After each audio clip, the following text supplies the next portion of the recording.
Hello friends, నమస్తే అండి. నేను మీ Jyotsna. Welcome to our channel. ఈరోజు మనం చేసే రెసిపీ దొండకాయ వేపుడు అండి. దొండకాయ అంటే ఇష్టం లేని వాళ్ళు కూడా ఇలా ఫ్రై చేసి పెడితే చాలా ఇష్టంగా తింటారండి. ఇందులో నేను ఏమేమి వేసాను, ఎలా చేశానో ప్రాసెస్ మొత్తం నేను మీకు చూపిస్తున్నాను. ప్రాసెస్లోకి వెళ్ళిపోదాం.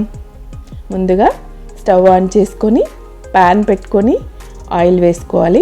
ఆయిల్ వేడయ్యాక ఆవాలు చిటపటలాడుతూ ఉండగానే కాస్త జీలకర్ర వేసుకోవాలి. శనగపప్పు వేసుకోవాలండి, ఒక స్పూన్ వరకు. ఎండుమిర్చి వేసుకోవాలి.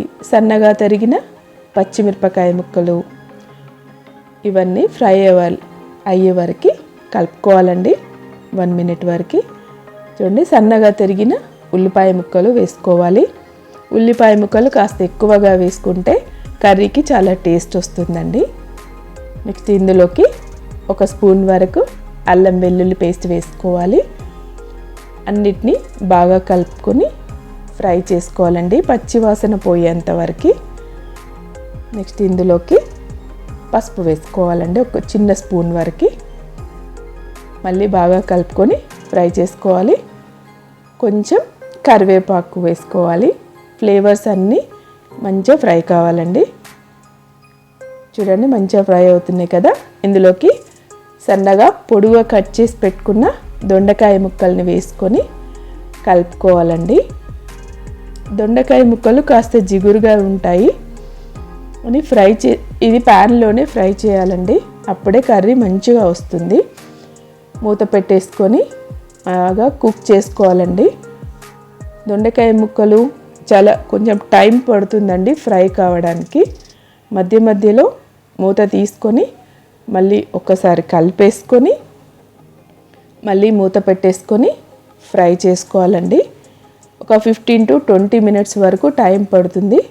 చూడండి, దొండకాయ ముక్కలు మొత్తం కలర్ చేంజ్ అయ్యాయి కదా. ఇప్పుడు మంచిగా ఫ్రై అయ్యాయి.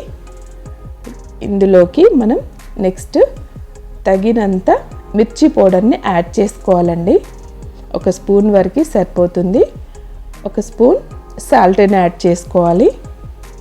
1 స్పూన్ వరకు ధనియా పౌడర్ని యాడ్ చేసుకోవాలండి. కాస్త గరం మసాలా వేసుకోవాలి. లాస్ట్కి నువ్వుల పొడి అండి, 1 స్పూన్ వరకు. ఇవన్నీ ఇంగ్రీడియంట్స్ దొండకాయ ముక్కలకి మంచిగా పట్టుకునేలాగా ఫ్రై చేసుకోవాలండి, కలుపుకోవాలి. చూడండి, ఇలా కలిపేసుకున్నాక మరి ఒక్కసారి మూత పెట్టేసుకొని ఒక 2-3 మినిట్స్ వరకు ఇంగ్రీడియంట్స్ అన్ని పట్టుకునేలాగా ఫ్రై చేసుకోవాలండి. చూడండి, ఆల్మోస్ట్ మన కర్రీ టోటల్గా కుక్ అయిపోయింది. మంచిగా అన్నీ పట్టుకున్నాయి కదండి ఇంగ్రీడియంట్స్ అన్నీ. ఇప్పుడు కొంచెం మిరియాల పొడి వేస్తున్నాను. మిరియాల పొడి మీకు ఇష్టం ఉంటే వేసుకోవచ్చు, లేకపోతే స్కిప్ చేయొచ్చు.